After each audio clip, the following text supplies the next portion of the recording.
Own Abbas Hussain here from Seconds Out, here with David Oliver Joyce. Dave, firstly, I speak to a lot of fighters in this period and I say, you know what, it's a tough period. You're lucky to be on the card. You know, a lot of people haven't fought for a long time. But with yourself, I look at your record and, you know, you were quite busy in 2019. You even had to fight in 2020. Not a lot of people have the pleasure of even doing that. But how's the last couple of months been for yourself? Yeah, I'm grateful that I'm able to go on these massive cards and I'm able to fight because thankfully the team that I have around me, MTK and Frank Warren, for getting me on the show. Yeah, the last couple of months with lockdown, things fall on the 2nd of February. But for the last couple of months we've been practicing a lot more in the gym. We got a little bit more time to practice and stuff, you know, so we kind of put a couple of camps into the one. But it's been hard because you not know where you're sitting at the time, you know, are we going to be fighting or not fighting what month. It's hard to keep peaking, you know, and stay on track of things. But thankfully I'm here and I'm fighting Saturday night. How great has MTK Global been for yourself? Because the reason why you've been busy is probably because of them. You've been fighting on a lot of MTK shows. You were also part of the Golden Contract. But yeah, how great have they been for your professional career? Yeah, MTK is an amazing team, you know, and I've got an amazing team around me. So I want to say thanks to MTK for getting me on these massive cards. This is a massive event, for me to showcase my style of fighting.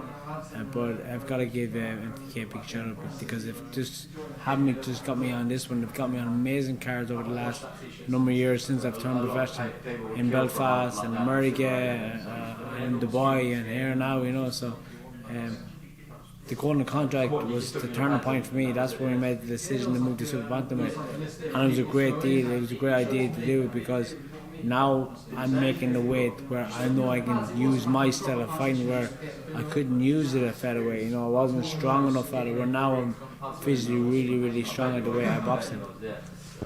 Let's talk about, well, you spoke about Dubai there. We know that fight against Tiffany was a classic. When I look back at that fight, it was a great fight. But since then, you fought in the Golden Contract, like you said, against Lee Wood. You came short then. Then Lee Haskins, a great fight in that. You know, that ended quite early. But this fight, Baluta, he's been around. He's fought quite a lot of good level opposition. What do you make of him? Yeah, Dubai, then Belfast, things worked out, Golden Contract. But this fight, I'm really switched on. I'm not looking past this lad. I know how dangerous he is.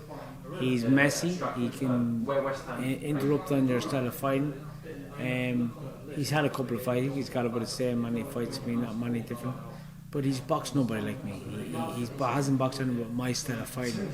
Where I've got experience as an amateur, APP, WSB, now professional. And I'm going to bring it all into that ring Saturday night. He won't know what hit him, you know. My style of fighting is going to haunt him. But you got to be very clever, so I'm very clever at what I do in the ring, you know.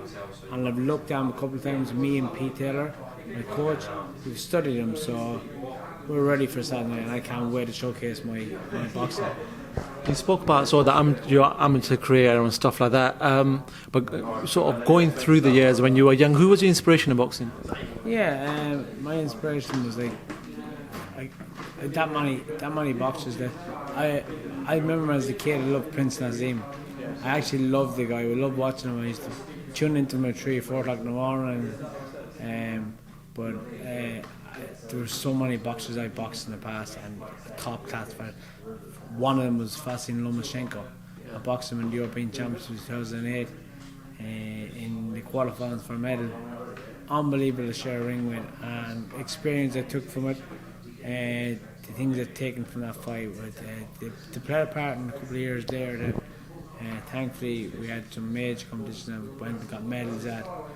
Thankfully we qualified for the Rio Olympics at the end of it. So I decided after the Rio Olympics there was not more for me to do at the amateur game. Unfortunately, I never got a medal at the games, but it was my goal just to qualify for the games and enjoy it, you know. Before I talk about Vasily Lomachenko, I do want to talk about Prince Naseem. What was your favourite Prince Naseem fight throughout the years? Because there's been quite a few classics. There were so many. I can't off the top of my head. I can't pick one. There were so many good ones. I remember watching him and Barrera fight at the end of it, and I was devastated. I nearly bawled my eyes out, looking like I'm losing, you know, at the end of it. But I loved him, and he's so many cracking fights. He was just his style, the way he got in, the way he get out, and as Muhammad Ali always said, the greatest, it's all about hitting and not get hit, and he was one of the guys to hit and not get hit. You know, very, very good, flexible, very good. Spoke about facing Vasyl Lomachenko in the amateurs. He's obviously fighting in a big fight against Teofimo Lopez. I know you rate Lomachenko very, very highly. Do you think Lopez has a chance? He will be there. He'll give it a go. Lopez is an amazing fighter. I've watched him over the last couple of years. Well, very, very good.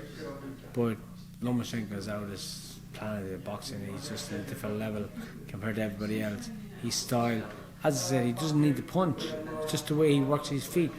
Boxing's all about feet work, you know, and his feet work does it all for him, you know, and his distance. He makes you miss, he counter you.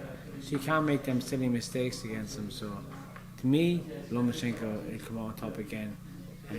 I love watching the guy, I love his style, and it was an honour to share a ring with the lad, you know, in 2008. Cool. Before I let you go, just tell the fight fans what they expect from yourself on Saturday night. What sort of performance are you looking to put in on Saturday night? Yeah, Saturday night I'm here to make a statement at Super Bantamweight, and to all the guys out there, I'm here to make a statement at Super Bantamweight, and you're going to see one of the best performances David Oliver can give. I put an amazing training camp in, and I feel really, really good. So keep a lookout, guys, because the Punisher's in town. David Oliver Joyce, thank you very much for talking to Seconds Out. Appreciate that. Top man.